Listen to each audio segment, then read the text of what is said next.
ഇന്ന് ചോറ്, മാങ്ങാക്കറി, വാഴച്ചുണ്ട് തോരൻ, വാഴക്കൂമ്പ്, പിന്നെ നല്ല പാവയ്ക്ക മെഴുക്ക് പുരട്ടി. അത് ഒട്ടും കയ്പില്ലാത്ത രീതിയിൽ ഉണ്ടാക്കിയിരിക്കുന്നത്. അപ്പോൾ കഴിക്കാത്ത കുട്ടികളൊക്കെ കഴിക്കും.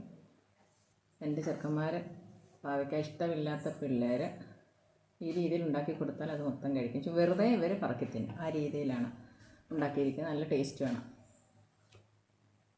മാങ്ങ വലിയ പുളിയില്ല, പഴുക്കാൻ തുടങ്ങിയ മാങ്ങ. അപ്പോൾ പുളിയും മധുരവും കൂടെ ചേർന്നൊരു ടേസ്റ്റ് സൂപ്പർ. പുളിയുള്ള സാധനത്തിനോട് പൊതുവെ എനിക്കിഷ്ടമാണ്.